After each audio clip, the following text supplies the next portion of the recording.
This is Poppy and Rye Chapter 6. Chapter 6 is called Rye.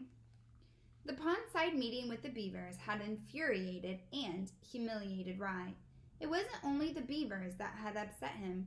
It was all the talk about his brother Ragweed. Rye loved his elder brother a lot, admired him, looked up to him.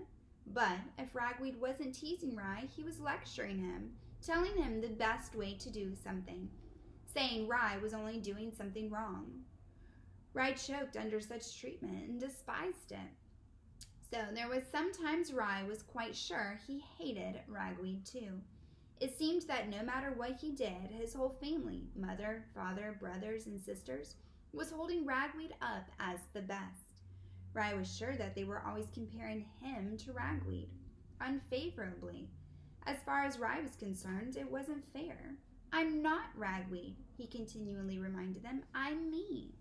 It didn't help that Rye and Ragweed looked so much alike. Though the months younger than Ragweed, Rye was just as long and thin, and he had the same sharp, penetrating gaze and noble nose. The way most could tell the brothers apart was a small notch in Rye's right ear.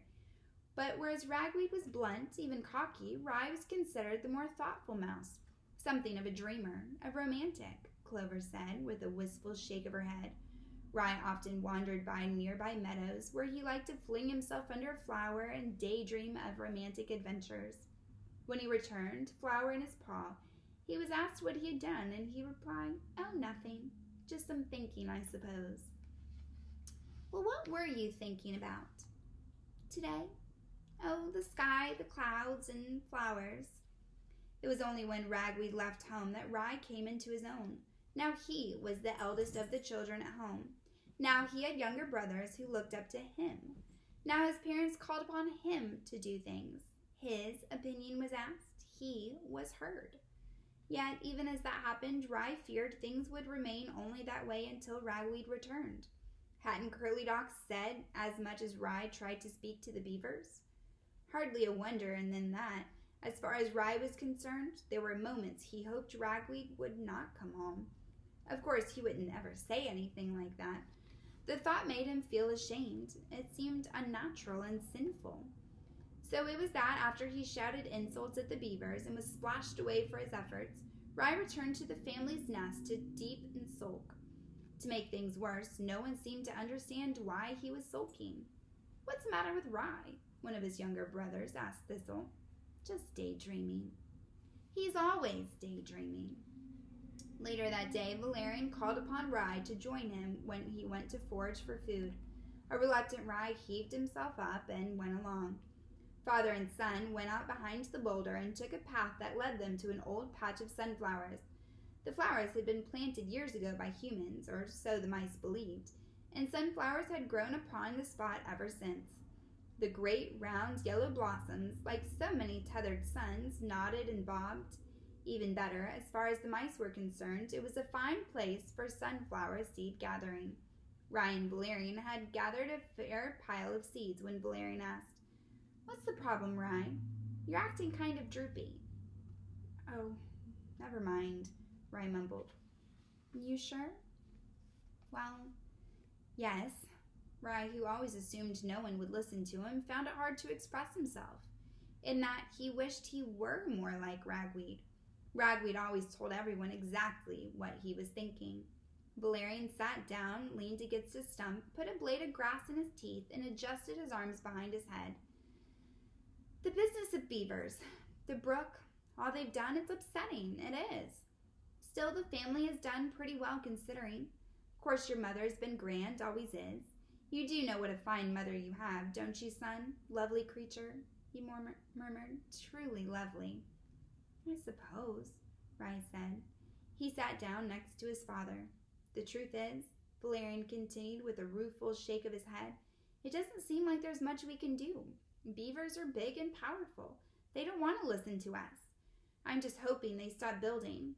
Now, of course," Valerian's voice trailed off. "Of course what?" Rye asked. Valerian threw a glass blade away and reached over to their pile of seeds. He looked it over, selected the seed, and polished it against his chest and took a bite. "What?" Rye prompted. "Oh," Valerian finally said, "Your mother doesn't say, though it does slip out now and again. I'm fairly sure she thinks that when Ragweed comes home, he'll solve everything." He contemplated the seed in his paws. Rye sniffed. "Do you think so?" he asked, ready to bolt and walk away. "Nope," his father said. He took another bite out of the seed and chewed thoughtfully. "You don't?" said Rye, taken by surprise. "Why?" Instead of answering, Valerian remained quiet and stared off into the distance. Now and again he nibbled at a seed. "Well, son, it's a big world out there, full of possibilities, dangers. Your brother isn't shy. He likes getting into things. Seems to me if he was coming back, well, he would have done so by now." And there was a tremor in his voice. Shocked, Rye looked around. Do you think something happened to him?" he asked. Something in his world shifted. At first, Valerian only nodded. It took a moment for him to speak. "Don't know for sure, of course, do I?" And there was another pause. "But, well, we've got this bad feeling." "But that would be awful," Rye said, gazing at his father's sad face. Yet, hadn't he almost wished for it? "Well, it'd be pretty sad, all right," his father said. Do you think," Rye said, "I should go and look for him?" "No," Valerian said. "Ragweed could be anywhere. If he's coming back, he'll come in on his own sweet time. Besides, we don't want you disappearing too." Rye hesitated before saying, "Why?" "We need you, Rye," Valerian said. "We need you a lot." But Rye almost burst into tears of gratitude. But then he asked, "Does that mean if Ragweed did come back, you wouldn't need me?" "Son," Valerian said, "all I'm saying is I don't think Ragweed is coming back." Rye, however, noticed that his father had not really answered the question. What would Rye's place be if Ragweed did return? Disappointed, he didn't want to ask again. His thoughts were already too confused. That night, Rye could not sleep. Wedged in amidst his family in the one-room nest, he kept thinking about his talk with his father. What had happened to Ragweed? Would his brother come back? What would happen if he did? In particular, Rye wondered what would happen to him if Ragweed came home. Would he be ignored again? The more Rye thought about it, the more unappreciated he felt. He forgot how wonderful it had been his father had talked to him as the mouse to mouse. Instead, he thought, Pa was telling me not to go off only because Ragweed was gone. But it was a matter of moments before Rye was saying to himself, "Who pays attention to me?" that he answered his own question.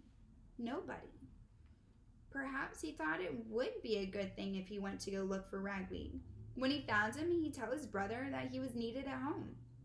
Then Rye could go off and have his own adventures. On the other paw, Rye mused, if he could not find Ragweed, but only discovered what happened to him, he could bring that news to his family.